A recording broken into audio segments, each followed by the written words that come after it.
Market गिरा हुआ है, वॉर चालू है, रिटर्न आ नहीं रहा है और ऐसे टाइम पे आईसीआईसी ने ये एनएफओ लाया है। इसके बारे में देखेंगे कि कौन से सेक्टर पे इन्वेस्ट करेगा या कौन से कैप पे इन्वेस्ट करेगा, large cap, mid cap, small cap. इसका स्ट्रैटेजी क्या है इन्वेस्ट करने का। Equity, all cap, active, FF. HDFC भी सेम ऐसा ही एनएफओ लाया 2 महीना पहले। सेम आईसीआईसी ने समझो कि कॉपी कर लिया।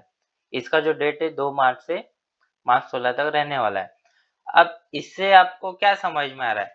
बेसिकली 5 लोग मिलके अपने आप को जीतने की कोशिश करेगी, हमारी टीम जीते। तो वैसे ये फंड है, इसमें आपको पांचों फंड मिलेंगे। Large cap, focus fund, flexi cap, large cap, small cap, mid cap. इसमें क्या समझ में आता है कि मार्केट जब अच्छा खासा बढ़ जाता है तो कुछ ना कुछ रीजन से गिरता ही है।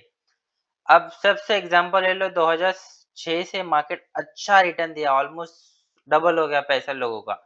और एक कुछ ना कुछ रीजन आया, लेमन क्राइसिस आया, यहाँ पे गिर गया।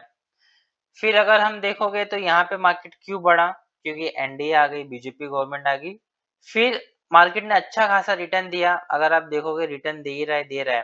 फिर कोविड आ गया और फिर कोविड आ गया, फिर रशिया यूक्रेन का वॉर हो गया, फिर मार्केट बढ़ा, फिर ट्रम्प आ गया, टैरिफ आ गया और अभी वॉर चालू है। इसे क्या समझ में आता है? देखो, मार्केट जब महंगा होगा मतलब अच्छा खासा रिटर्न देगा, कुछ ना कुछ रीजन से करेक्ट होगा। ऐसे ही टाइम पे आपको इन्वेस्ट करना है, तभी आपका पैसा बनेगा। अगर आप सोचोगे मार्केट और गिरे, देखो ऐसा होने वाला नहीं है। मार्केट हमेशा बढ़ेगा, सबको पैसा चाहिए, कंपनी कैसे भी करके प्रॉफिट बनाएगी। को देखेंगे तो इसमें क्या समझ में आता है कि 2025 में लार्ज कैप ने रिटर्न दिया था सिर्फ 12%, बाकी जो मिड कैप था 6% और स्मॉल कैप ने -5% दिया। जैसा आपने देखा होगा 2025 में अक्टूबर से ही मार्केट गिरना चालू हो गया, स्मॉल कैप अच्छा खासा गिरा।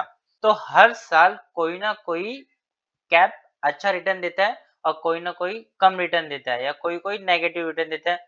जब आप मेले में जाते हो तो आपको लगता है हमको सब कुछ टेस्ट भी करना है, सब झूला भी झूलना है, तो आप एक पास निकाल लेते हो ताकि all in one come cost में आपका सब कुछ हो जाए। तो वैसे ही ये फंड है, ये फंड आप लोगे तो इसमें आपको large cap fund, small cap fund, mid cap, multi cap, flexi cap, large and mid cap, flexi cap, सारे फंड आ जाएंगे। अब फंड मैनेजर क्या करता है? अगर उसको लगता है वैल्यूएशन वाइज लार्ज कैप ज्यादा है तो लार्ज कैप में इन्वेस्ट करता है, इसका पोर्शन बढ़ा देता है। अगर उसको लगता है अभी आने वाले सालों में स्मॉल कैप भागेगा तो यहाँ पे एलोकेशन बढ़ा देता है। एक बार पैसा डालो, fund manager automatic fund switch करता रहेगा। इसमें एसआईपी कर सकते हैं, प्योर इक्विटी है। जो पैसा आपको 4 से 5 साल तक नहीं निकालना है वही पैसा आप इसमें लमसम डाल सकते हो। इसका जो एग्जिट लोड है 1% जैसा रहता ही है और इसका जो बेंचमार्क है निफ्टी 500 है, क्योंकि निफ्टी 500 के स्टॉक इसके अंदर रहने वाले हैं। फंड मैनेजर कौन है? धर्मेश है और शर्मिला है, ये काफी अच्छे फंड मैनेजर है।